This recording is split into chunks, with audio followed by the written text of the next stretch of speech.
बच्चों good evening.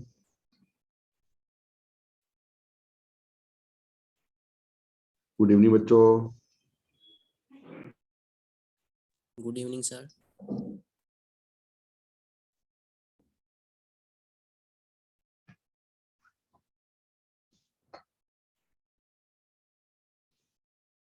Good evening बच्चों, good evening.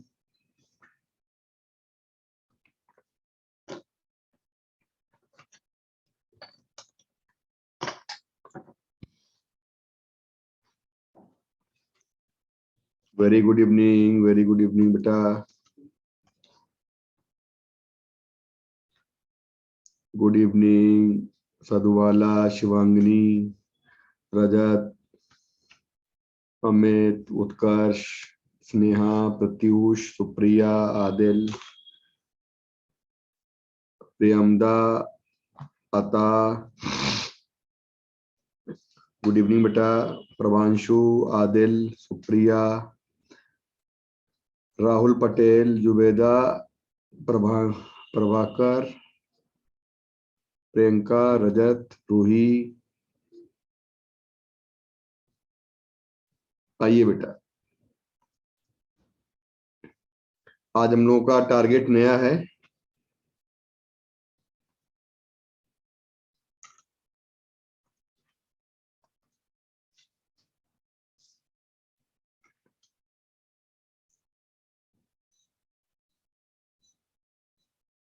और बेटा ये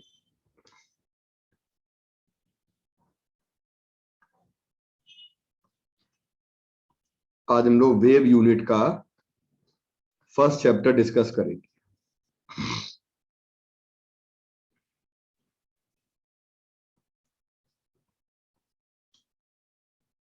तो सारी बातें हम आपको, छोटी बड़ी बातें जितनी भी हैं सारी बताएंगे और एक बार रिवीजन हो जाएगा आप लोगों का। देखिए, सबसे पहले वेव का जो पहला चैप्टर है उसमें बेटा हम लोग डिस्कस करते हैं कि जैसे वेव मोशन जो होता है ना, वेव ट्रेन को कहा जाता है कि ये एक डिस्टरबेंस है लेकिन जो कॉन्टिन्यूअस बनता है, और ये डिस्टरबेंस आपका एक फाइनाइट वेलोसिटी से, ये डिस्टरबेंस आपका फाइनाइट वेलोसिटी से आगे बढ़ेगा। तो जब ये आगे बढ़ेगा तो ये एनर्जी भी ले जाएगा और मोमेंटम भी ले जाएगा एक प्लेस से दूसरे प्लेस में, लेकिन मास का ट्रांसपोर्टेशन नहीं ले जाएगा। मास का ट्रांसपोर्टेशन बिल्कुल नहीं भी होगा।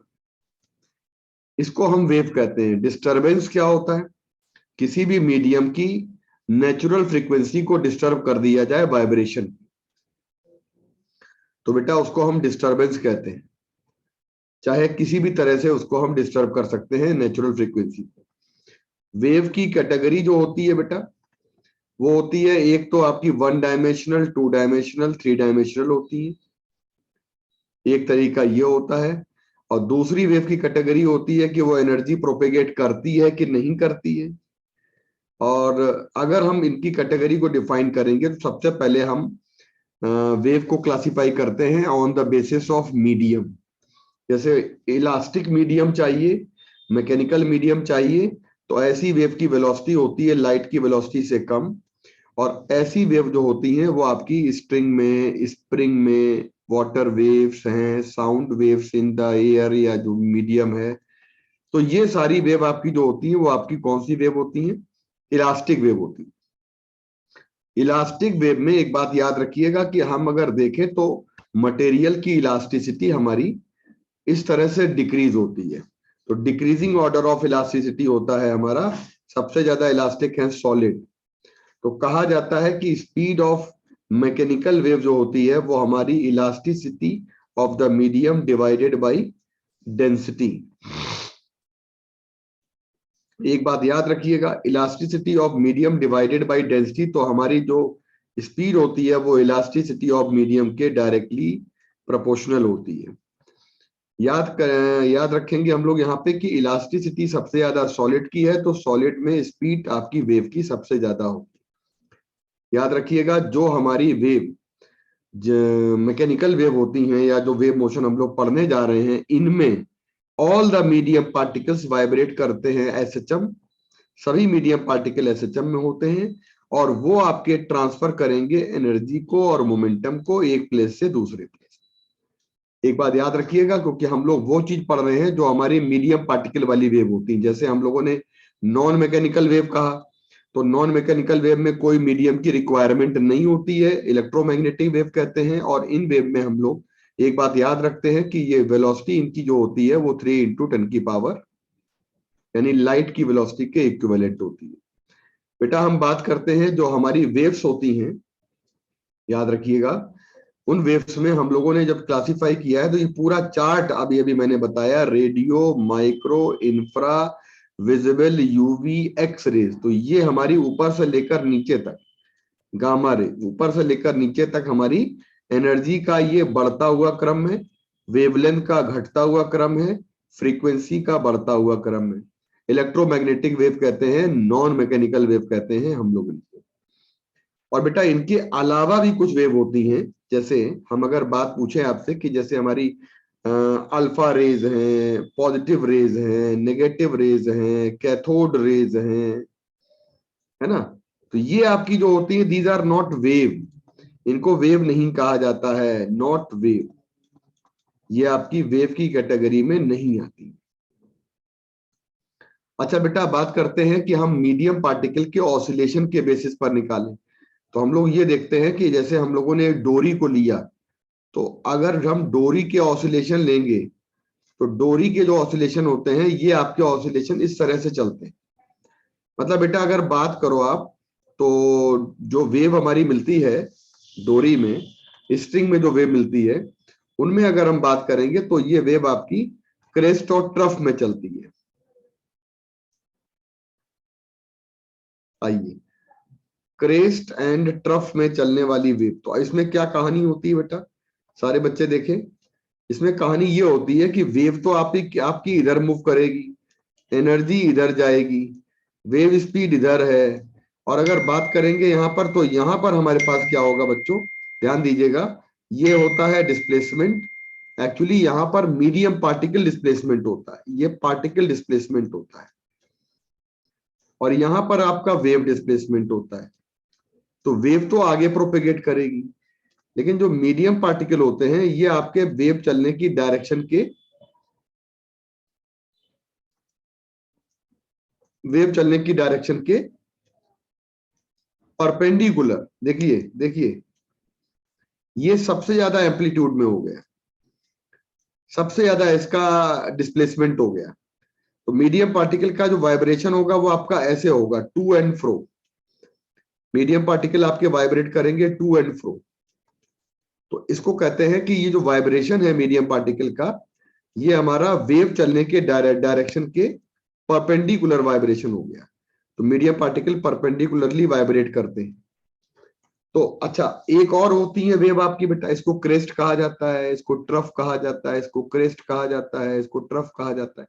एक आपकी वेव और होती है जहां पे जैसे मान लीजिए मैंने कहा साउंड वेव है, और ये आपका कोई भी साउंड का सोर्स है बेटा, और साउंड के सोर्स में यहां पर देखिए, यहां पर देखिए, ये आपका है, ये आपका बेटा क्या है, ये कंप्रेशन बन रहा है, यहां से वेव चल रही है। तो जब साउंड वेव चलेगी तो compression, rarefaction, compression, rarefaction, compression, rarefaction, इस तरह का कंडीशन होगी बेटा। तो compression, rarefaction, compression, rarefaction, तो हमारी जो वेव चलती है जहां पे कंप्रेशन होता है वहां पे बेटा प्रेशर ज्यादा होता है, और जहां पे रेयर फ्रैक्शन होता है वहां पर प्रेशर हमेशा कम होता है। तो एक बात ध्यान रखिएगा, इस तरह की जो वेव होती है लॉन्गिट्यूडनल वेव, इसको हम प्रेशर वेव भी कहते हैं। तो जो प्रेशर वेव होती है वो आपकी हमेशा याद रखिएगा, जैसे कोई कहे कि लॉन्गिट्यूडनल वेव का बेस्ट एग्जांपल क्या है, साउंड वेव। तो दो कंप्रेशन के बीच की जो डिस्टेंस होती है उसको हम लोग बेटा यहाँ पे कहते हैं लैम्डा, और दो रेयर फ्रैक्शन के बीच की डिस्टेंस होती है उसको लैम्डा कहते हैं, और एक टाइम पीरियड का टाइम लगता है, कंप्लीट टाइम लगता है आपको याद रखिएगा, एक कंप्रेशन से दूसरे कंप्रेशन जाने में, वन कंप्लीट आपका, और एक क्रेस्ट से दूसरे क्रेस्ट जाने में, एक क्रेस्ट से दूसरे क्रेस्ट जाने में, तो ये टाइम हो जाता है हमारा बेटा लैम्डा। ये वेवलेंथ होती है लैम्डा और टाइम टेकन होता है टी, इसको टाइम पीरियड कहा जाता है। वेव जो हमारी ट्रांसवर्स वेव बनती हैं उनकी सबसे बड़ी प्रॉपर्टी होती है कि वेव उस मीडियम में बनेगी जिसमें मीडियम शुड हैव रिजिडिटी। अब आपको पता है मीडियम कौन सा रिजिड मीडियम होता है बच्चों? रिजिड मीडियम आपका होता है सॉलिड होता है, तो सॉलिड में डोरी में बनने वाली वेव आपकी स्ट्रिंग वेव बनती है। और दूसरा जो मीडियम होता है बेटा आपका, ये होता है आपका लिक्विड सरफेस होता है। तो लिक्विड में वो भी हम एयर, जैसे मान लीजिए आपसे कह दिया पानी की सतह पे बनने वाली वेव, तो पानी की सतह पर बनने वाली जो वेव होती है, ये आपकी जो वेव होती है ये आपकी ट्रांसवर्स वेव होती है। पानी की सतह पे बनने वाली वेव ट्रांसवर्स वेव होगी। तो ये एयर है बेटा और ये वाटर है, तो एयर से वाटर देखेंगे तो बाउंड्री ये वाली रिजिड बाउंड्री कहलाएगी। तो याद रखिएगा सरफेस जो हमारा होता है, हम लोग का बात करते हैं कि सतह पे बात करते हैं, तो ये वाली हमारी रिजिड बाउंड्री कहलाती है। तो हमें लगता है ये कोई दिक्कत नहीं है इसमें, है ना। अच्छा बेटा, हम अगर इसी तरह से बात करें तो पोलराइजेशन और कैन नॉट बी पोलराइज, एक प्रॉपर्टी होती है पोलराइजेशन। आज बच्चे आप लोगों में 7-8 बच्चे कम है, 27, 28, 20 बच्चे होते हैं। कुछ टाइम का कंफ्यूजन है क्या बेटा? बच्चों टाइमिंग वही है, एक बार ग्रुप पे डाल दीजिए भैया।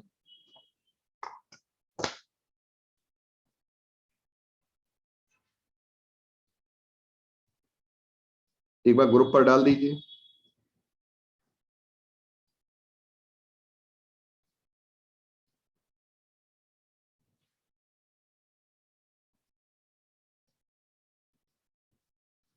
बेटा SRB बैच में ग्रुप पर डाल दीजिए कोई जना।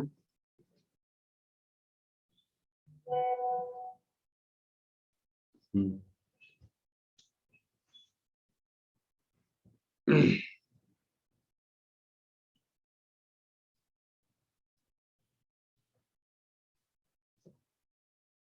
अच्छा बेटा,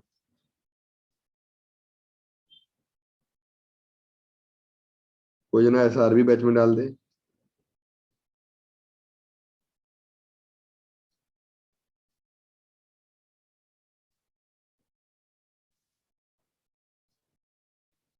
देखो आप लोगों की क्लास केमिस्ट्री वाली लगवा दी गई है बच्चों, आवाज आ रही है?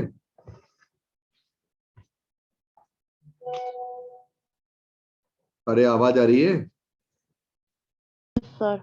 हाँ, केमिस्ट्री वाली क्लास आपकी बेटा लगवा दी गई है। तो आज आपकी बहुत दिनों बाद आपकी क्लास सुबह मतलब 6 बजे, मतलब 6 बजे हो रही है, आई थिंक पहले हो रही है। चलो खैर कोई बात नहीं। तो हाँ, कोई बात नहीं बेटा। आइए, ये देखो हम लोग बात करते हैं तो सॉलिड में पूरा मीडियम रिजिड और लिक्विड के सतह पर रिजिड होता है।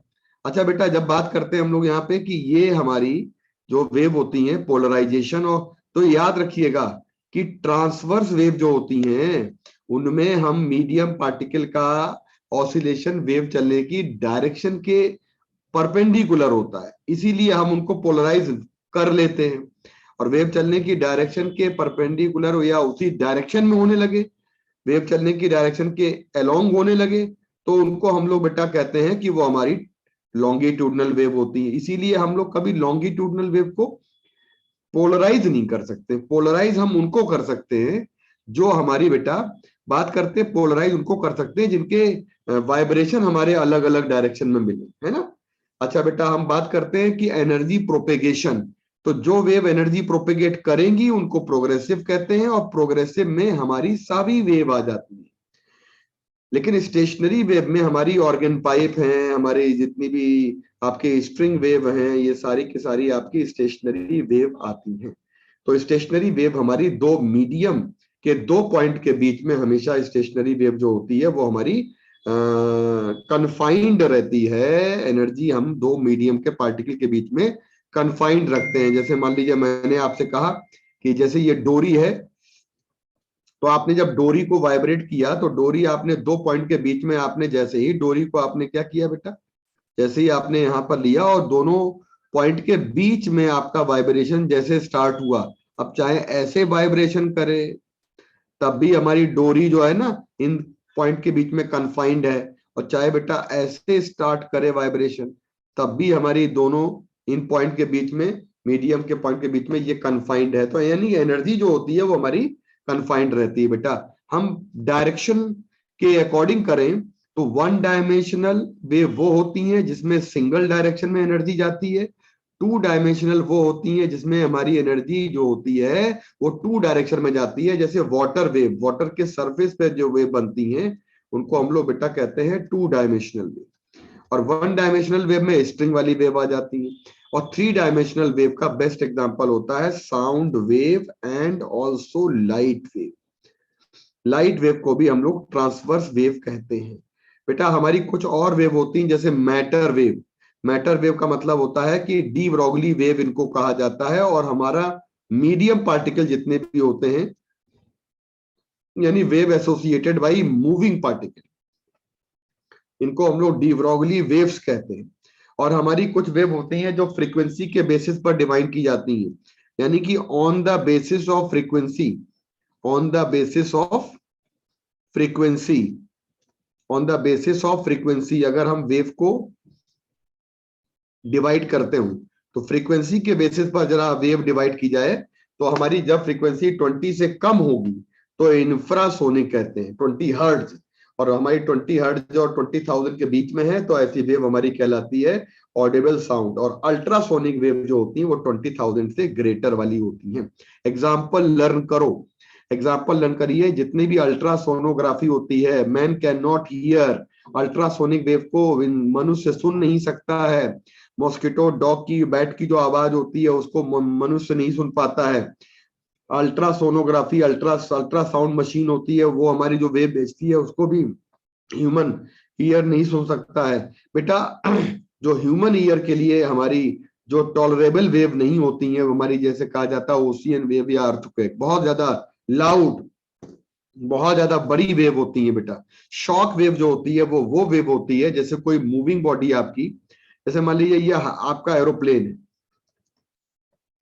और ये एरोप्लेन आपका वेलोसिटी से चले और इसकी वेलोसिटी साउंड की वेलोसिटी से ज्यादा हो जाए एयर में या जिस मीडियम में चल रहा हो, तो इसके पीछे क्या होगा, इसके पीछे आपको कोनिकल वेव्स जो होंगी वो इंक्रीजिंग एम्पलीट्यूड में नजर आएंगी। तो अगर हमारी देखा जाए तो डिस्टरबेंस हमारा बैक साइड प्रोपेगेट करता है। जब भी कोई हमारा बड़ा यानी कि कोई हमारा सुपरसोनिक जेट प्लेन जो होता है बहुत तेज चलता है तो डिस्टरबेंस हमारा बैक साइड यानी बैक की तरफ जाता है, और हमारी जो बॉडी होती है यानी जो प्लेन होता है ये फॉरवर्ड जाता है। तो ये हमारा सोनिक प्लेन होता है, सुपरसोनिक प्लेन होता है, ये हमारा फॉरवर्ड मोशन करता है। तो एक बात याद रखिएगा, इस तरह की जो वेव होती हैं ये हमारी वेव कहलाती हैं हमारी सुपरसोनिक वेव। और सुपरसोनिक वेव का हम स्पीड अगर मेजर करें बेटा तो एक बहुत बड़ा पॉइंट यहाँ पे आता है, बहुत बड़ा पॉइंट आता है कि इनकी स्पीड जो होती है वो मैश नंबर से डिसाइड करते हैं बेटा। हम बात करते हैं कि प्रोग्रेसिव वेव जो होती है वो क्या है। तो एक बात सुन लीजिए, मैं आपको डायग्राम यहां पर बना कर देता हूं। जैसे मैंने आपको बोला, जैसे मैंने आपको बोला कि अब अगर बोला जाए कि ये आपकी जो वेव है बेटा, ये वाली वेव आपकी जो है, ध्यान रखिएगा, मैश नंबर स्पीड नापने का, स्पीड नापने का मैश नंबर आपका speed of the supersonic wave नापने का एक संख्या है, संख्या है, मतलब it is a pure number जो आपका स्पीड ऑफ वेव को, यानी कि कुछ नहीं है, सिंपल सी बात है। हवाई जहाज की स्पीड, हवाई जहाज की जो स्पीड है आपकी, ये जो आपका हवाई जहाज है इसकी स्पीड की तुलना हम साउंड की स्पीड से कर दें तो जहाज की स्पीड और साउंड की स्पीड का जो रेशियो होता है उसको कहते हैं हम लोग, ये सोनिक प्लेन कहते हैं। और ये आपका सोनिक प्लेन जो होता है ये स्पीड का रेशियो जो कहलाता है velocity of sonic plane, velocity of sound, इसको कहा जाता है बेटा, this is called Mach number. और बेटा याद रखिएगा जो मैं आपको बताने जा रहा हूं प्रोग्रेसिव वेव, जैसे मैंने यहां पर आपको एक वेव बनाकर दी, सबसे पहले मैंने वेव बनाकर दी, ये वेव आपकी है। मान लीजिए मैंने वेव बना कर दी बेटा, हाँ मैश नंबर के अकॉर्डिंग हम फास्टेस्ट वेव लेते हैं, ऐसे वेव है। तो ये एक सिंपल सा डिस्टरबेंस है, ये एक सिंपल सा बेटा डिस्टरबेंस है। और एक हमारा सिंपल सा डिस्टरबेंस जो हमने ऊपर बनाया है, अगर ये डिस्टरबेंस हमारा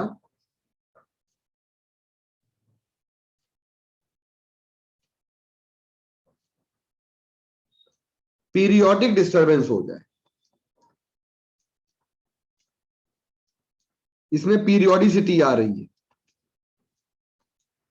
ऊपर वाले में पीरियोडिसिटी नहीं आ रही भाई, इस वाले में पीरियोडिसिटी आ रही है, ऊपर वाले में पीरियोडिसिटी नहीं आ रही। तो इसका मतलब है पीरियोडिसिटी अगर आ जाती है, सपोज करिए कि पीरियोडिसिटी आ जाती है, तो जब अगर पीरियोडिसिटी आ जाती है बेटा, तो एक बात तो कंफर्म हो गई, सारे बच्चे ध्यान दें कि एक बात तो कंफर्म हो गई है कि अगर पीरियोडिसिटी आ जाती है बच्चों, तो ये वाली पीरियोडिक वेव कहलाएंगी, लेकिन यहाँ पे एम्पलीट्यूड घट रहा है। ये मैक्सिमम डिस्प्लेसमेंट ऑफ पार्टिकल जो होता है, ये आपका घट रहा है। तो ये हमारी कहीं ना कहीं हमारी एनर्जी डिसिपेट कर रही है, राइट। लेकिन है प्रोग्रेसिव, प्रोग्रेसिव वो होती हैं जो आपकी मीडियम में एनर्जी को ट्रांसफर करती है, सभी प्रोग्रेसिव है, ऑल आर प्रोग्रेसिव। प्रोग्रेसिव वो होती हैं जिनमें मीडियम पार्टिकल एनर्जी को भेजते हो। बेटा अगर हम बात करेंगे यहां पर ऐसी वेव जिस वेव के चलने पर मीडियम पार्टिकल का एम्पलीट्यूड जो होता है वो कभी बदले नहीं,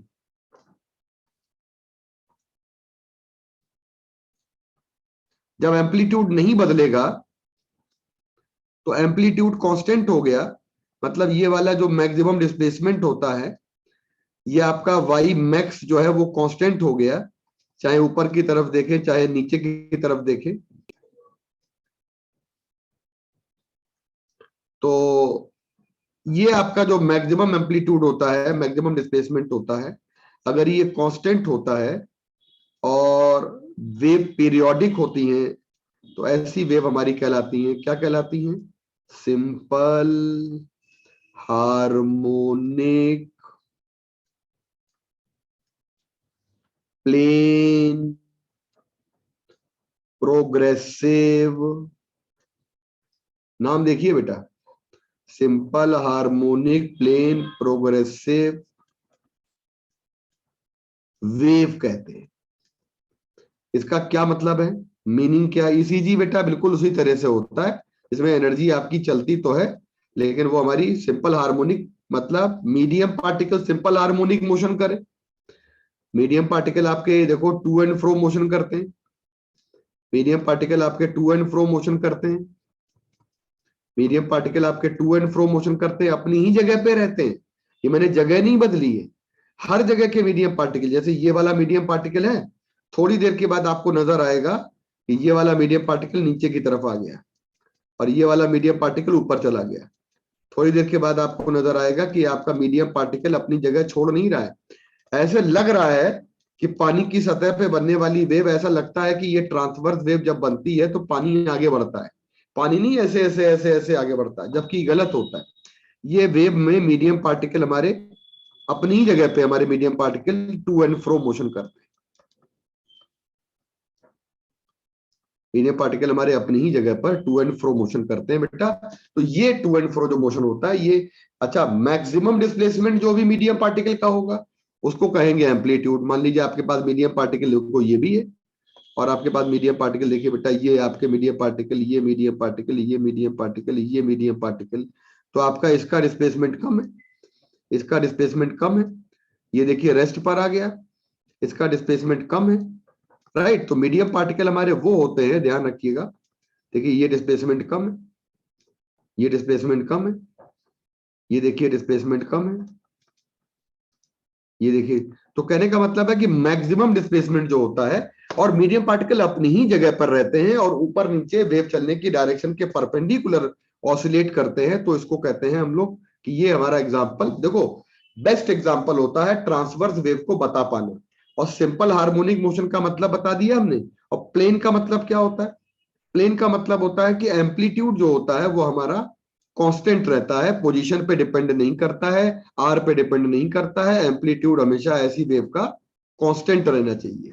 अच्छा बेटा, अगली बेटा बात करते हैं कि हमारी प्रोग्रेसिव वेव क्या होती है। ये हमारी वेव जो होती है वो फाइनाइट स्पीड से चले, फाइनाइट स्पीड वेव के अंदर आए, और कहते हैं कि जो हमारी ट्रांसवर्स जो हमारी वेव होती है ना, जिसको हम कहते हैं बेटा हम लोग जिसको जिस वेव को नाम देते हैं हम लोग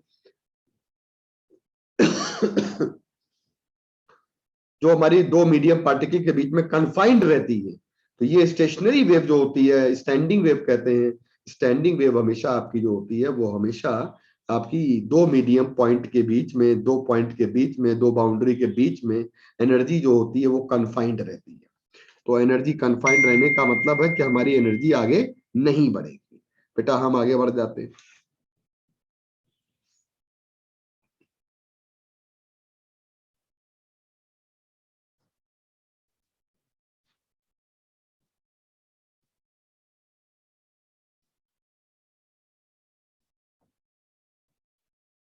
पूरा देख लीजिए यहां तक अच्छे से।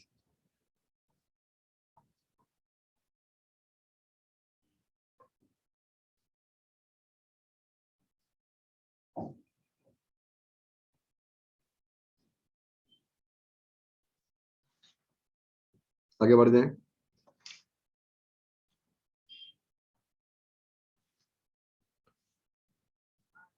अब एक काम आपका बहुत सिंपल सा होता है। क्या होता है बेटा सिंपल सा काम? कि अगर हमसे पूछा जाता है, हमें लगता है v equal to N lambda, किसी को पूछना है बच्चों? जल्दी से बता दीजिए। हमें लगता है v equal to N lambda पूछना नहीं है। कि जैसे ये हमारी ट्रांसवर्स वेव होती है, तो ये हमारी वेव एक कंप्लीट वेव को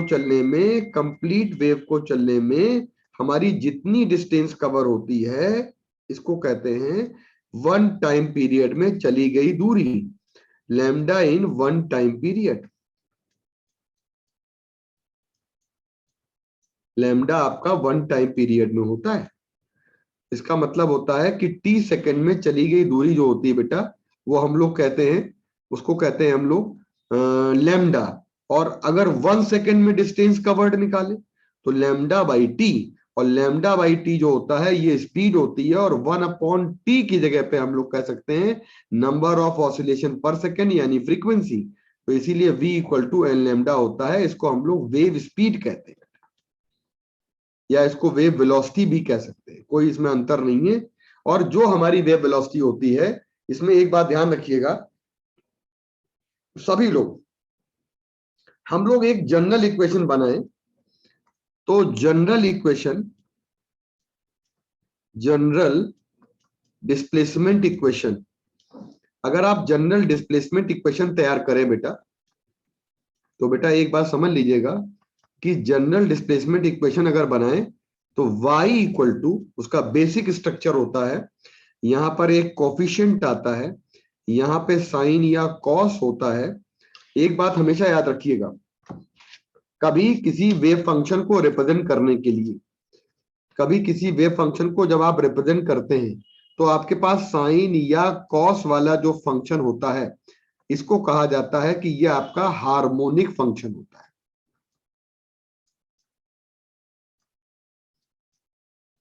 और बेटा जो हमारे पास यहां पर वैल्यू होती है बच्चों, जो यहां पर इसके अंदर ब्रैकेट में वैल्यू होती है, ये वाली जो वैल्यू होती है ध्यान दीजिएगा, इसको हम लोग कहते हैं omega T plus minus K x. ये omega T plus minus K x है।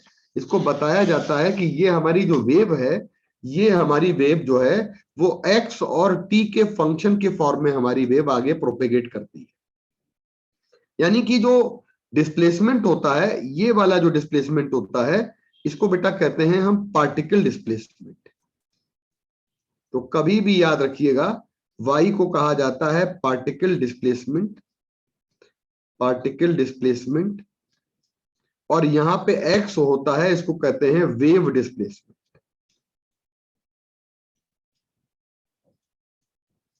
कोई बच्चा बताए।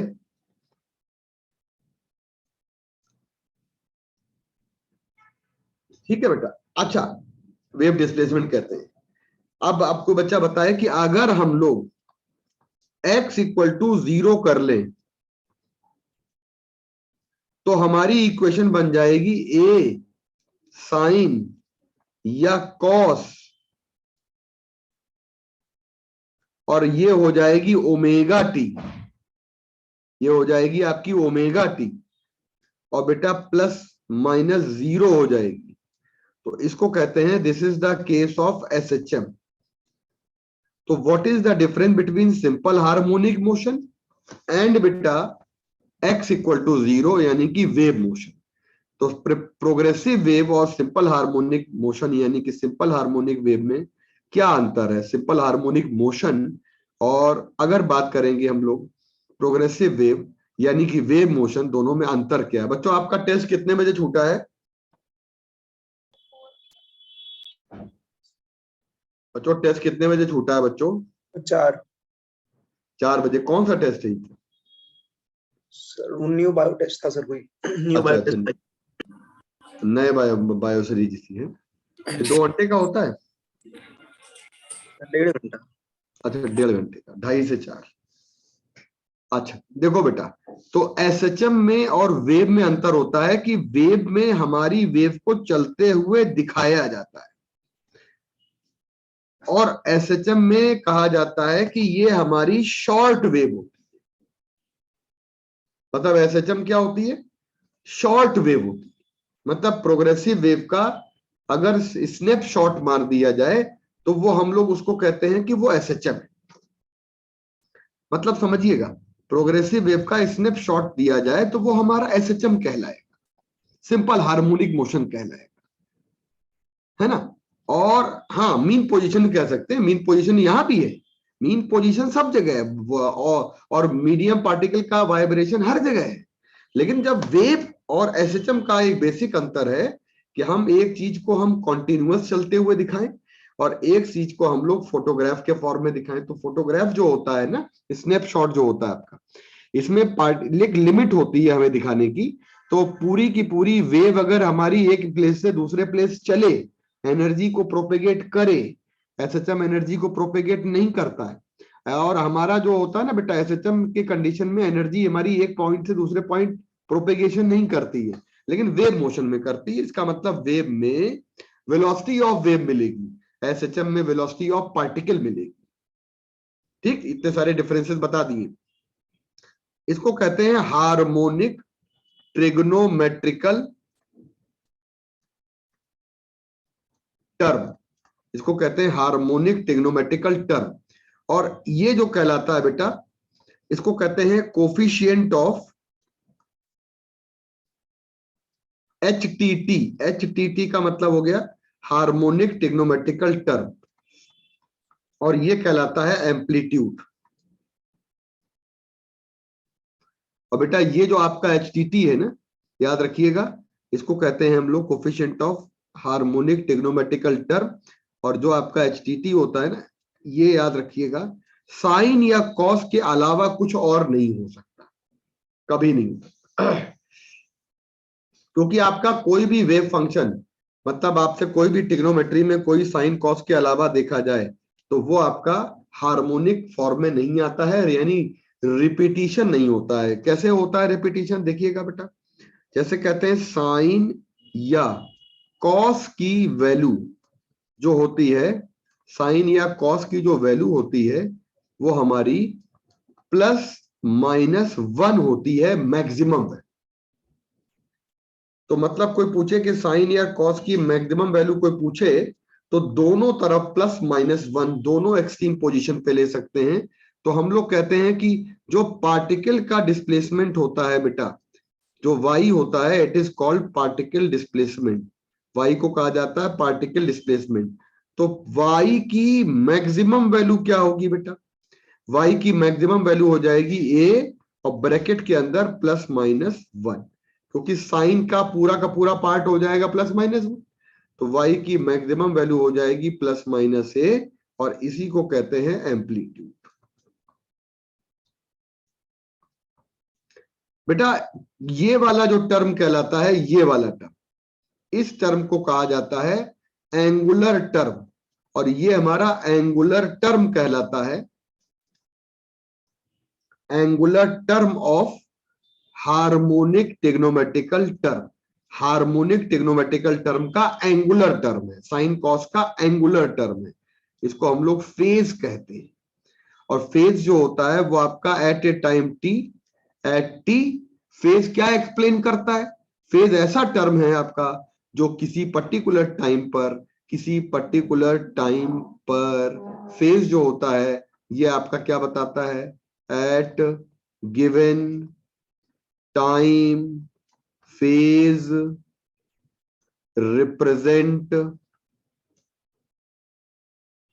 एक्स पोजीशन बताता है, पार्टिकल की पोजीशन बताता है, एंड डायरेक्शन ऑफ मोशन बताता है। आप जानते हैं, अगर मैंने कह दिया बेटा इस इक्वेशन के फॉर्म में, अगर मैंने आपसे कह दिया कि अगर हमारा x एंड t के बीच का साइन, x और t के बीच का जो साइन है, ये अगर हमारा साइन जो है वो आपका साइन अगर प्लस होता है, और x और t के बीच का जो साइन होता है ये अगर आपका माइनस होता है, तो वेव आपकी जो चलती है वो आपकी चलती है माइनस एक्स की, एक्स एक्सिस की ओर। अगर साइन प्लस होगा तो वेव चलेगी माइनस एक्स एक्सिस की ओर, और अगर साइन आपका माइनस होगा तो वेव चलेगी आपकी प्लस एक्स एक्सिस की। अच्छे से लर्न कर लीजिएगा, वेव जो आपकी चलती है माइनस एक्स और प्लस एक्स की ओर, ये बीच का साइन डिसाइड करता है। अच्छा, कोई आपसे पूछे, एक सवाल आता है कि वेव प्रोपेगेटिंग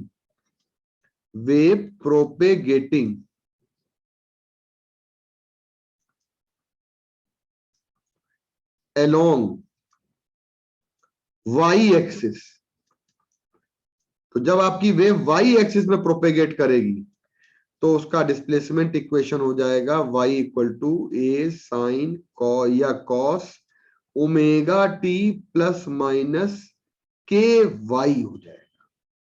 यानी कि ऐसे केस में हम x और y को क्या कर देते हैं? x एंड y को रिप्लेस कर देते हैं, एक्सचेंज कर देते हैं। जब आप x को y से एक्सचेंज कर देंगे तो वेव चलने की हमारी एक्सिस जो होती है वो हमारी बदल जाती है। इसका मतलब हमें सारी बातें छोटी छोटी क्लियर हो रही हैं। अच्छा बेटा, अगर हम बात करते हैं यहाँ पे साइन कॉस क्लियर हो गया, y क्लियर हो गया, a क्लियर हो गया। अच्छा, एक बात करते हैं, जो ओमेगा और t क्या होता है? तो ओमेगा को कहा जाता है कि ओमेगा को एंगुलर फ्रीक्वेंसी कहते हैं, और एंगुलर फ्रीक्वेंसी कहते हैं बेटा, याद रखिएगा। और 2 पाई n वैल्यू होती है ओमेगा की, और 2 पाई बाई टी भी कहा जाता है। और k जो होता है बेटा, इसको हम लोग कहते हैं प्रोपेगेशन कांस्टेंट या एंगुलर वेव नंबर कहा जाता है। एक बड़ी बात होती है यहाँ पे, एंगुलर वेव नंबर कहते हैं, और या हम इसको कहते हैं बेटा प्रोपेगेशन, k को कहते हैं प्रोपेगेशन कांस्टेंट। और प्रोपेगेशन कांस्टेंट की जो वैल्यू होती है हमारी k में, ये वैल्यू होती है 2 पाई बाई लैम्डा। तो k की जो वैल्यू होती है इसको एंगुलर वेव नंबर भी कह सकते हैं और 2 पाई बाई लैम्डा भी कह सकते हैं। बेटा एक काम करिएगा, ओमेगा अपॉन k जरा निकालिएगा, तो हम 2 पाई n को हम अगर 2 पाई बाई लैम्डा से डिवाइड कर देंगे तो हमारे पास n लैम्डा आ जाएगा, और इसी को कहते हैं वेव वेलोसिटी। तो जो वेव वेलोसिटी का फॉर्मूला हमारा एक और आ रहा है उसको हम लोग कहते हैं ओमेगा बाई के। तो मुझे लगता है किसी भी बच्चे को यहाँ पर कोई दिक्कत नहीं होगी, आराम से ओमेगा बाई के और चीजों को हम लोग अच्छे से समझ लेंगे।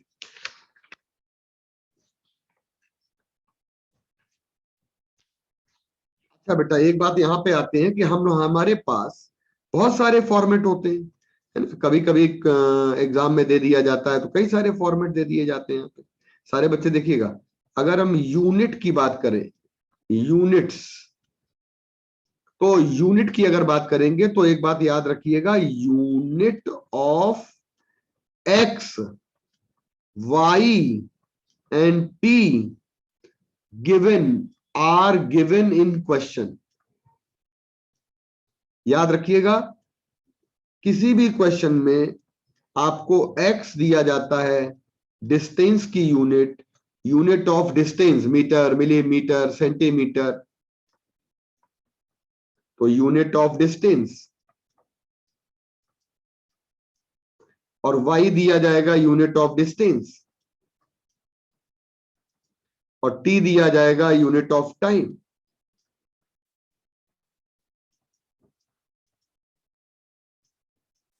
अगर बेटा हम बात करेंगे ध्यान से, तो हमारे पास देखिएगा, अगर कोई पूछे कि यूनिट ऑफ लैम्डा क्या होगा, कोई पूछे कि यूनिट ऑफ ए क्या होगा एम्पलीट्यूड, कोई पूछे कि बेटा यूनिट ऑफ फ्रीक्वेंसी क्या होगा, तो यूनिट ऑफ फ्रीक्वेंसी जो होती है वो हर्ट्ज या पर सेकंड कहते हैं, यानी कि 1 time period, unit of T inverse, time period का इनवर्स। और यूनिट ऑफ एम्पलीट्यूड क्या होगा, this is the unit of Y, जो वाई की यूनिट होगी। और यूनिट ऑफ लैम्डा क्या होगा, this is the unit of X. कोई पूछे आपसे कि वेव वेलोसिटी बताइए क्या होगा, बताइए बेटा वेव वेलोसिटी का मतलब क्या होता है। हम लोग जानते हैं कि वेलोसिटी का मतलब होता है बेटा, इसको कहते हैं, वेलोसिटी का मतलब होता है डिस्प्लेसमेंट अपॉन टाइम। तो अगर हम बात करते हैं डिस्प्लेसमेंट अपॉन टाइम की बात करते हैं, तो डिस्प्लेसमेंट अपॉन टाइम, इसको वेलोसिटी कहते हैं। तो अब वेलोसिटी हमारी दो तरह की हो जाती है, एक वेव वेलोसिटी हो जाती है, एक पार्टिकल वेलोसिटी हो जाती है। तो वेव वेलोसिटी में हमारा डिस्प्लेसमेंट किसका होगा, वेव का डिस्प्लेसमेंट होगा, डिस्प्लेसमेंट ऑफ वेव, यानी कि वेव डिस्प्लेसमेंट, और डिवाइडेड बाय टाइम कर देंगे। और अगर हम इसकी वैल्यू निकालें बेटा, सारे बच्चे देखिएगा, वेव वेलोसिटी का मतलब क्या होता है, वेव वेलोसिटी का मतलब होता है बेटा v, सिंबल होता है v, और इसको कहते हैं dx ओवर dt कहते हैं, ये v होता है। और अगर बेटा हम बात करें पार्टिकल वेलोसिटी की, तो पार्टिकल वेलोसिटी जो होती है उसको कहते हैं vp। और पार्टिकल वेलोसिटी को जब हम vp कहते हैं, तो बेटा vp की जो वैल्यू होती है, ये होती है dy over dt। Particle displacement मतलब इसको कहा जाएगा पार्टिकल डिस्प्लेसमेंट डिवाइडेड बाय, इसको कहा जाएगा पार्टिकल डिस्प्लेसमेंट, और डिवाइडेड बाय क्या आ जाएगा बेटा, टाइम। ठीक, तो बेटा dy बाय dt कह दिया जाता है, याद रखिएगा। अच्छा, कोई पूछे कि इसकी यूनिट बताओ, तो वेव वेलोसिटी की यूनिट होती है unit of x divided by unit of time. और कोई पूछे कि बताइए पार्टिकल वेलोसिटी की यूनिट क्या होती है, तो unit of y divided by unit of time, ये पार्टिकल वेलोसिटी होती है। तो मुझे लगता है ये बात आप लोगों को बिल्कुल अच्छे से क्लियर हो गई होगी, कहीं से कोई दिक्कत नहीं होगी।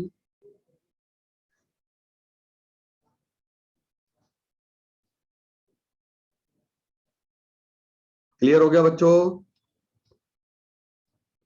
अब बात आती है, जैसे हम लोग यहां पर यूनिट की बात कर ली है ना, वेलोसिटी निकाल लेंगे, dx बाई dt निकाल देंगे, जैसे फेज निकालना हो, तो फेज निकालने के लिए एक्सप्लेनेशन ये कहता है कि कोई भी पार्टिकल, कोई भी पॉइंट हमारा अगर फेज इंडिकेट करता है, तो ज्योमेट्रिकल चीजें कहती हैं कि उसका हमारा एक्स एक्सिस के साथ कितना एंगल है।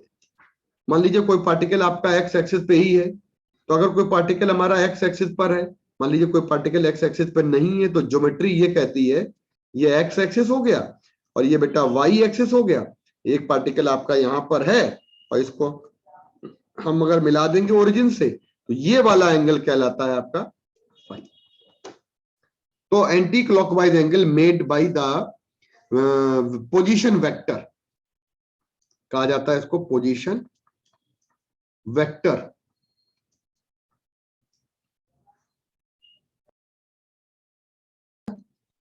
इसको पोजीशन वेक्टर कहते हैं। और पोजीशन वेक्टर आपका या रेडियस वेक्टर आपका, इसको रेडियस वेक्टर भी कह दिया जाए तो भी गलत नहीं होगा। तो रेडियस वेक्टर आपका जितना एंटी क्लॉकवाइज एंगल बनाएगा इसी को हम लोग कहते हैं बेटा फेज। अच्छा, फेज जो होता है, एक्चुअली जो फेज होता है ना, it is called angular term. इसको कहा जाता है एंगुलर टर्म ऑफ, इसको कहा जाता है angular term of simple harmonic plane progressive wave equation. पूरा नाम देखिएगा, simple harmonic plane progressive wave equation. उसका एंगुलर टर्म जो होता है वही हमारा कहलाता है बेटा। अगर बेटा हम बात करते हैं फेज की, सारे बच्चे सुन लीजिएगा ध्यान से, अगर बात करते हैं फेज तो हमारे पास y equal to A sine omega, सारे बच्चे देखना, omega T plus minus K X. कभी कभार तो इसको हम लोग लिख लेते हैं ए साइन, सारे बच्चे देखना, अंदर से के कॉमन ले लें हम लोग तो क्या आ जाएगा, ओमेगा बाई के टी प्लस माइनस एक्स हो जाएगा।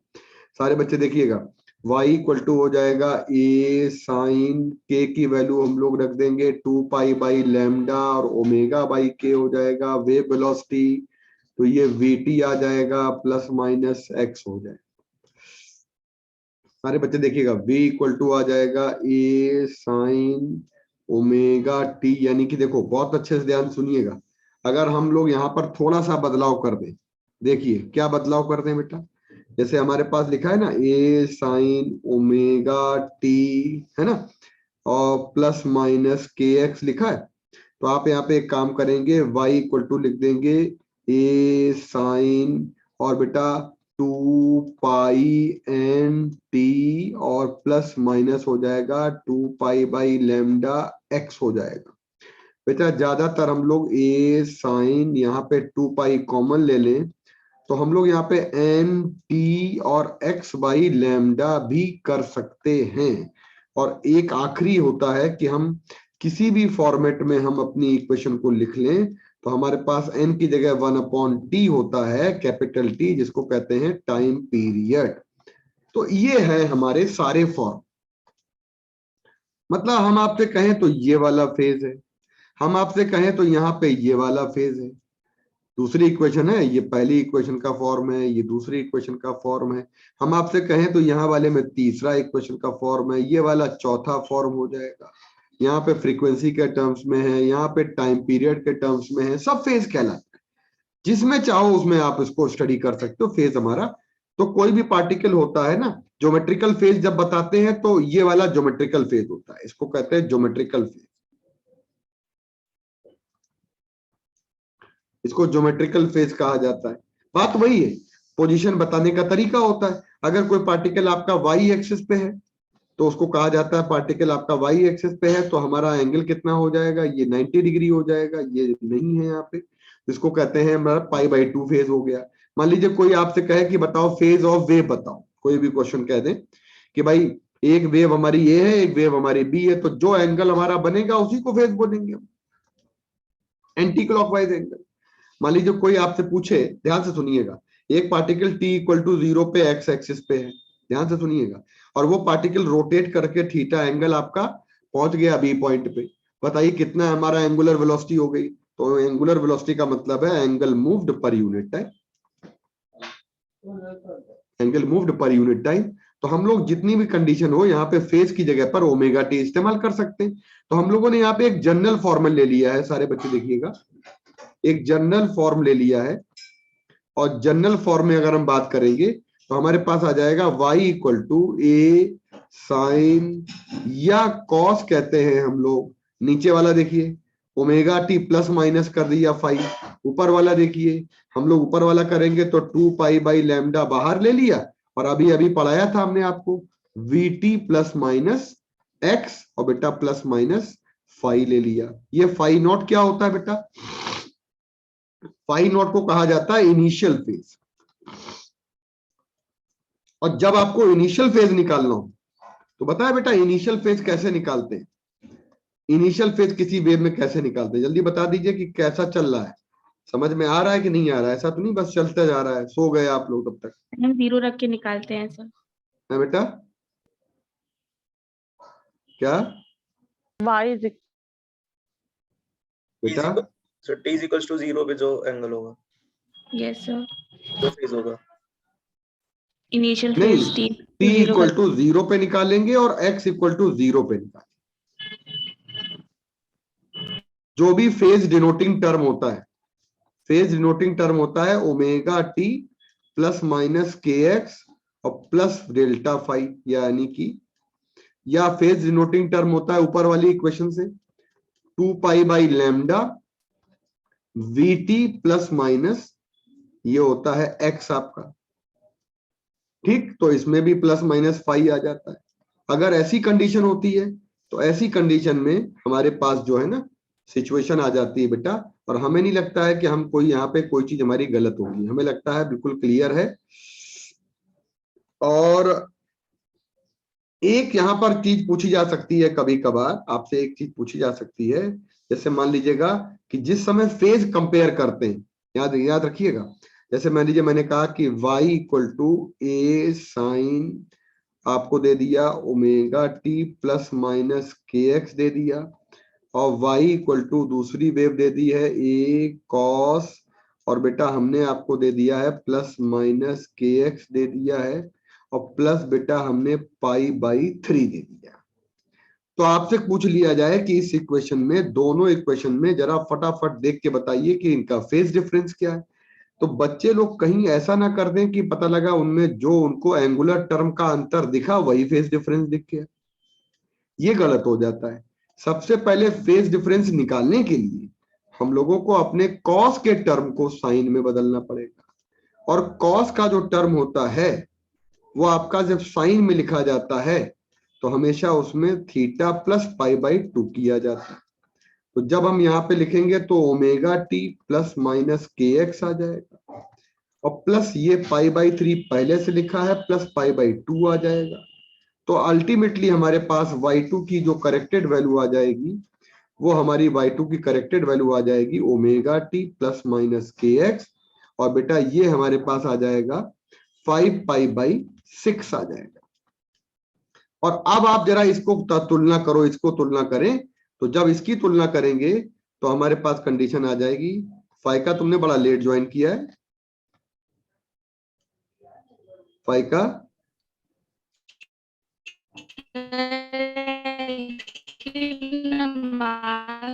अरे क्या क्या बोल रही हो? Yes sir. अरे लेट क्यों ज्वाइन किया? तुम्ही ने तो टाइम बदलवाया था। नमाज का टाइम था, नमाज पढ़ा है। ले कितने बजे होता है नमाज का नमाज टाइम? का टाइम क्लैश कर गया था, ऐसे टाइम होता है अरे इसीलिए थोड़ा कितने सा बजे होता है लेट। नमाज का टाइम? 6:15 पे, 6:15 बजे। 6:15 होता है। Yes sir. सही है बेटा, तब तो रोज तुम्हारी क्लास 6:15 अच्छी खासी 7:30 पे चल रही थी क्लास। नो सर, मुझे टाइम पता नहीं था कि आज यही रखेंगे 6 बजे का। अरे कल तो बताया था हमने। सर फिर मैंने कुछ कहा नहीं, सब बच्चे तैयार हो गए थे तो मैंने कहा ठीक है, अब मैं रिकॉर्डिंग देखूंगी, अब कुछ कर नहीं सकते। हमें लगता है 7:30 वाले टाइम में दिक्कत नहीं होनी चाहिए कोई भी। सर बीच में थोड़ा सा गैप हो जाता है, बस वो थोड़ा दिक्कत बेटा करती है। सब कुछ अपने हिसाब से नहीं चलता है ना। Yes sir. हाँ, आप लोग ऑनलाइन क्लास कर रहे हैं, टीचर भी वही हैं। चलो खैर कोई बात नहीं।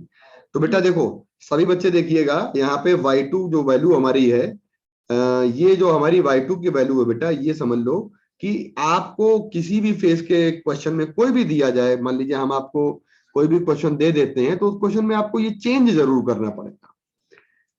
मतलब आपको याद रखना पड़ेगा कि इन दोनों में डेल्टा फाइव की जो वैल्यू है वो हमारी 5 पाई बाई 6 आ जाएगी, है ना। चलिए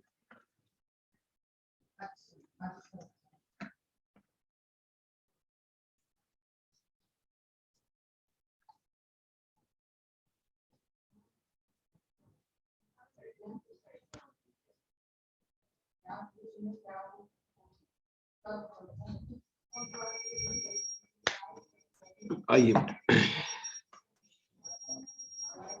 अगर बेटा हम बात करते हैं, मान लीजिएगा कोई दूसरा क्वेश्चन ले लेते हैं और किसी दूसरे क्वेश्चन में हम लोग फेज डिफरेंस निकालते हैं, ठीक है।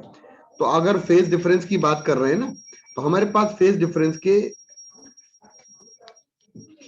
क्वेश्चन में आप हमेशा ध्यान रखेंगे कि आपको हमेशा कॉस को साइन में और साइन को कॉस में बदलना पड़ेगा। सपोज करिएगा एक क्वेश्चन आपके सामने आता है,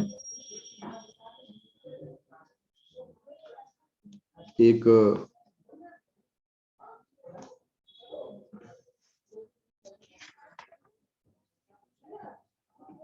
काफी पुराना क्वेश्चन है ये। मान लीजिए आपके पास आता है बेटा y इक्वल टू, क्वेश्चन आता है y इक्वल टू, और ये आता है 10 की पावर -4 और साइन आ जाता है बेटा, और हम लोग यहाँ पे आ जाते हैं तो ये आ जाता है 600 और t और -2x हो जाएगा और बेटा ±π/3 हो जाएगा। अब आप एक बात समझ लीजिएगा, इसमें हम लोग क्या क्या चीजें निकाल सकते हैं। इसमें हम लोग देखो बेटा सब कुछ निकाल सकते हैं। अभी आपको क्वेश्चन बताएंगे, इसमें हम आपको यहाँ बताएंगे कि जैसे ये हमारा एम्पलीट्यूड बताता है, ये टर्म हमारा जो है वो ओमेगा बताता है, ये टर्म हमारा जो है वो के बताता है, ये टर्म हमारा जो है वो फाई नॉट बताता है, माइनस का जो टर्म होता है ये हमारा plus X axis plus Y axis plus X axis को बताता है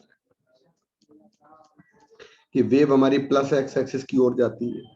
और बेटा जब हम बात करते हैं यहाँ पे, तो अगर कोई पूछे हमसे यहाँ पे कि जैसे इतना सब कुछ देने के बाद जैसे कोई पूछे कि टाइम पीरियड क्या होता है, तो टाइम पीरियड अगर निकालना हो ना, तो उसके लिए हम ओमेगा से चलते हैं और ओमेगा की वैल्यू को 2π/t से कन्वर्ट करते हैं। कोई पूछे कि फ्रीक्वेंसी कितनी हो जाएगी, तो 2πn से निकालते हैं। कोई पूछे वेवलेंथ कितनी हो जाएगी, तो हम याद करेंगे कि यहाँ पे k की वैल्यू निकालेंगे और 2π हम लोग लैम्डा कर देंगे।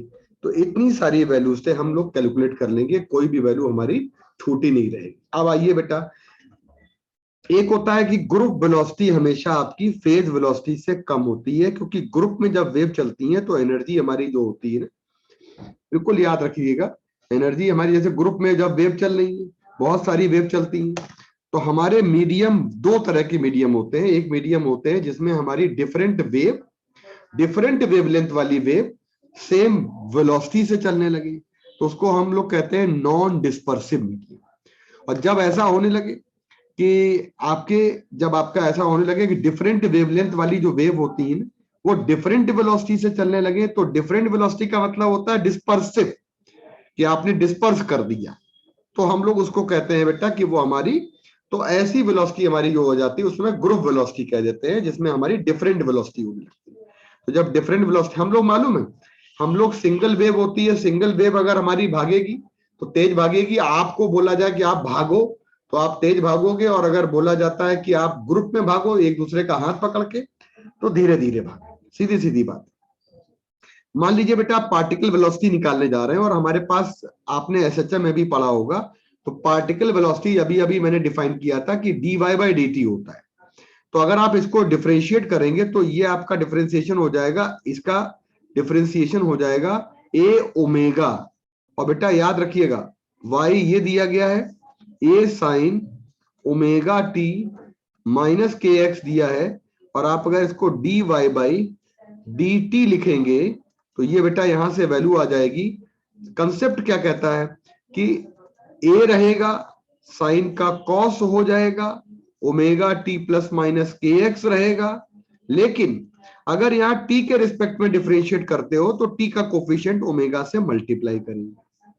आप फिर से मेरी बात समझो दोबारा से, अगर हम इसी से करें बेटा कि हम dy/dx निकालें, मान लीजिएगा, तो हम लोग इसको a लिखेंगे, हम लोग इसको cos लिखेंगे, हम लोग बेटा यहाँ पे ओमेगा t लिखेंगे, हम लोग -kx लिखेंगे, लेकिन यहाँ पे हम क्या करेंगे, हम यहाँ पे -k का मल्टीप्लाई कर देंगे, क्योंकि -k का मल्टीप्लाई करने का मतलब होता है कि ये कोफिशिएंट हमारा x का कोफिशिएंट।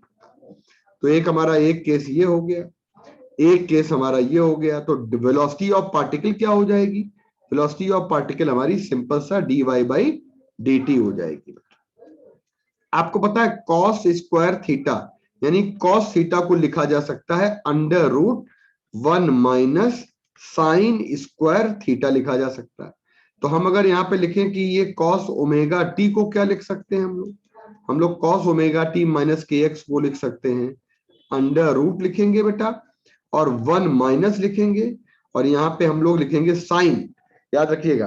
तो अब आप यहाँ पे लिखोगे साइन स्क्वायर, याद रखिएगा, और omega T plus minus K x आ जाएगा। और आपको पता है बेटा कि यहाँ पे आपने जो लिखा है इसमें साइन ओमेगा टी और माइनस के एक्स की वैल्यू जब अगर निकालेंगे तो ये आ जाएगा हमारा y अपॉन ए। तो हम लोग यहाँ पे पुट कर दें तो ये अंडर रूट आ जाएगा हमारा 1 माइनस वाई अपॉन ए आ जाएगा।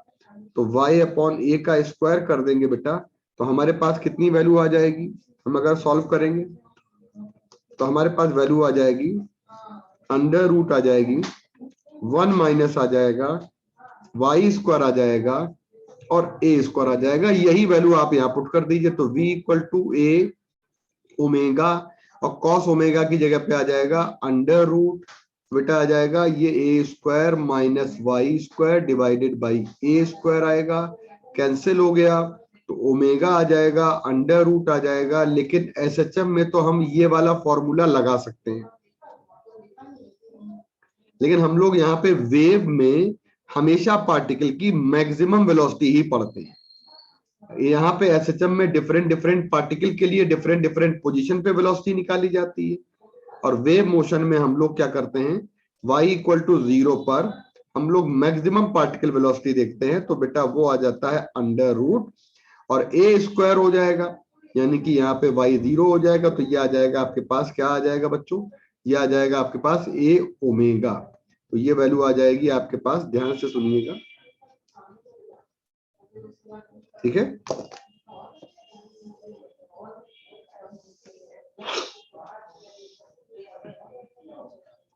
तो बेटा जब हम बात करते हैं एक काम और सुनिएगा सारे बच्चे कि अगर यहां पर हम लोग इसको इस इक्वेशन को नंबर 1 को नंबर 2 को डिवाइड कर दें तो हम लोग यहां से निकाल के लाएं एक नया रिजल्ट और एक नया रिजल्ट यहां से निकाल कर लाएं, न्यू रिजल्ट देखिएगा। और न्यू रिजल्ट क्या आता है बेटा कि आप यहाँ पे डिवाइड कर दें तो ये D Y Y D T कर दें और नीचे D Y by D X कर दें तो हमारे पास क्या आ जाएगा बच्चों, ये देखिए क्या क्या कैंसिल हो जाएगा, कॉस कॉस कैंसिल हो जाएगा, ओमेगा ओमेगा कैंसिल नहीं, ए कैंसिल हो जाएगा, माइनस का आएगा ओमेगा बाई के आ जाएगा और इसमें आप इसको लिखोगे D Y by D X और इसको लिखेंगे माइनस का ओमेगा बाई। बहुत बड़ा रिजल्ट है ये, याद रखिएगा ये रिजल्ट आपका बहुत बड़ा रिजल्ट होता है। सभी बच्चे बहुत अच्छे से इसको देख लीजिएगा। एक बहुत बड़ी बात यहाँ पे आती है कि हाँ गलत हो गया, वेट करो, यहाँ पे आपका डी वाई बाई डी है, देखो एक बात सुनो, D Y by D X है और D Y by D T है तो यहाँ पर हम लोग इसको लिखेंगे D Y by D T. अच्छा ऊपर लिख तो दिए ही है तो ऊपर अगर लिख दिया है तो दूसरे कलर के पेन से यहाँ पे लिख देंगे इसको हम लोग पार्टिकल वेलोसिटी, ये वीपी हो गया और नीचे हो जाएगा D Y by D X तो इसको लिखेंगे D Y by D X लिखेंगे और ये वीपी इक्वल टू आ जाएगा, ये आपकी क्या होती है वेव वेलोसिटी होती है तो ये आ जाएगा माइनस का साइन वेव वेलोसिटी इनटू आ जाता है D Y by D X. तो जब भी कभी हमारी वेव चलती है बेटा तो सारे बच्चे देखिएगा वेव प्रोपेगेशन में आपकी जब वेव चलेगी तो वेव में हमारे दो तरह के डिस्प्लेसमेंट्स आएंगे, एक हमारी वेव का डिस्प्लेसमेंट होता है और एक हमारा पार्टिकल का डिस्प्लेसमेंट होता है। तो कोई भी किसी भी कंडीशन पे या किसी भी क्षण हम अगर स्लोप निकालना चाहें, मान लीजिए स्लोप यहां निकालना चाहें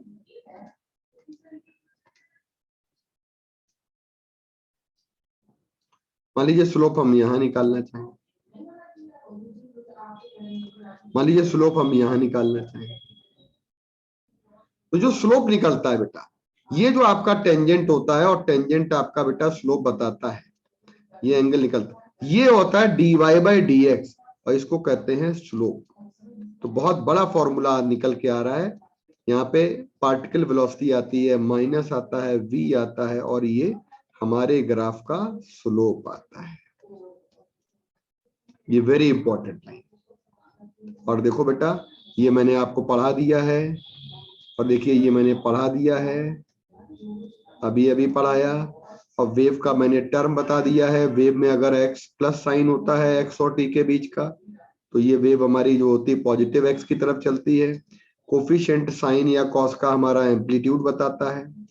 और आर्गुमेंट को कहते हैं एंगुलर टर्म। आर्गुमेंट का मतलब होता है एंगुलर टर्म। ये फेज बताता है। कोफिशिएंट ऑफ t ओमेगा देता है, कोफिशिएंट ऑफ x k देता है, प्रोपेगेशन कांस्टेंट देता है, और ओमेगा बाई के को वेव वेलोसिटी या फेज वेलोसिटी कहते हैं। बेटा पार्टिकल वेलोसिटी होती है, अभी अभी मैंने ये बताया फॉर्मूला, देखो ये वाला, ये आपका एक सेक्शन खत्म हो गया। मतलब आप लोग जो है अब अपने प्रोग्रेसिव वेव के, आप लोग अपने अब प्रोग्रेसिव वेव के सभी क्वेश्चन, वो क्वेश्चन कर सकते हैं प्रोग्रेसिव वेव के, जो क्वेश्चन आपके बेटा इक्वेशन बेस्ड होते हैं। कल वो खत्म कर लीजिए, और कल आप लोग उसके हमें क्वेश्चंस पूछ लीजिए। जितने भी आपके क्वेश्चंस होंगे वो हमें कल आप सेंड कर दीजिए, तो हम बेटा आपको जो है ना, और अगर देखो आपके बैच में 27-28 बच्चे आते हैं, फाइका तुम्हारी अगर नमाज हो जाती है 6:15 तक हो जाती है बेटा? सर स्टार्ट होती है अरे 6:30 हो जाता है। 6:30 हो जाता है? अरे भाई, 6:15 तुम्हारे लिए पे तो बढ़िया पूरी टाइम था, आराम से 7:30 अजान बजे। होती है।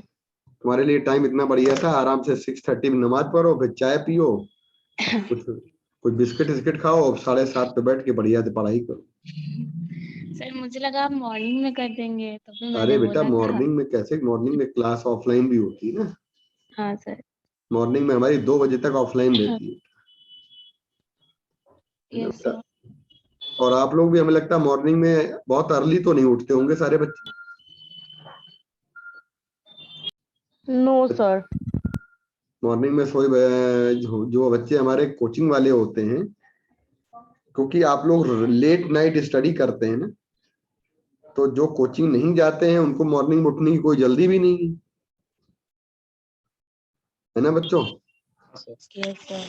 चलो ठीक है, अब इस वीक तो हमने कर दिया है बेटा टाइम, अब थोड़ा करना Yes, पड़ेगा sir. मैनेज आपको। हाँ सर, आई कैन मैनेज। ये वाला हम लोग को मिलेगा? हैं? अभी जो आपने पढ़ाया वो वाली शीट? शीट बेटा नहीं मिलेगी। सर पीडीएफ सेंड कर दीजिए, कल वाला आपने जो बताया था। कल वाला आप कौन सा? सर आंसर्स वाला। आंसर्स वाला अभी आया नहीं है? No sir, sir last time पे भी आंसर नहीं आया था, चलो लास्ट बेटा ठीक वाला। है, चलिए बेटा, चलो बेटा भेज देते हैं। Okay okay, bye thank you bye. Sir. थोड़ा स्क्रॉल कर दीजिए ऊपर स्क्रीनशॉट सर थोड़ा ऊपर कर दिए सर, जहाँ डेरिवेशन किया था आपने। एक स्लाइड, ये वाला एक और स्लाइड सर, एक और स्लाइड ऊपर थोड़ा सा। जी सर, ये जो, हाँ ये वाला, ये सर ये वाली पीडीएफ आप देंगे सर, ये जिसमें पढ़ा रहे? देखो हम अभी देते हैं, इसको सेव करते हैं बेटा। यस सर, ये वाली सर, सेंड कर दीजिए। तो ये पीडीएफ में कई सारी चीजें हैं, तो कल की क्लास के बाद देंगे फिर, है ना? कल की क्लास के बाद दे देंगे आपको बेटा। अगर इसकी जो नोट्स बनानी हो मुझे, सर तो थोड़ा और आप ऊपर कर दिए। नोट्स कोई नहीं बनाएगा बेटा, सर मुझे बनानी है इसकी। नोट्स ना बनाओ बेटा। सर नहीं है मेरे पास। ये वाली पीडीएफ कोशिश करते हैं बेटा, ये चैप्टर हम लोग का कल फिनिश हो जाएगा। कल तक आप लोग सवाल लेकर आइए, तो इसको सेव करते हैं, ठीक है सर एक बार सुन लीजिए। बेटा? सर जो आप मतलब जिस लाइन को आपने अंडरलाइन किया है, अगर मैं वही मेन शॉर्ट नोट में लिख लूं तो चलेगा? अरे वही होता ही है बेटा, आप लोग को नोट्स केवल, नोट्स वही है केवल, ये तो हमने रिवीजन कराया है आपको। ये समझ लीजिए, ये जितनी चीजें हैं ना, जितनी चीजें हमने लिखी हैं, और जितनी लिखी हैं यही नोट्स हैं, और जो अंडरलाइन किया वो नोट्स है बेटा। ठीक है, और बाकी क्वेश्चन लगाइए मेन देखो कल हम शेयर करेंगे बेटा, कल share, yes sir, please sir. कल पूरी कोशिश करते हैं बेटा, ठीक।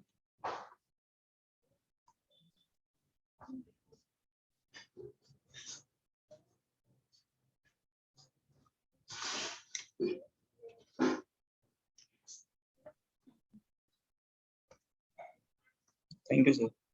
बाय बेटा। बाय।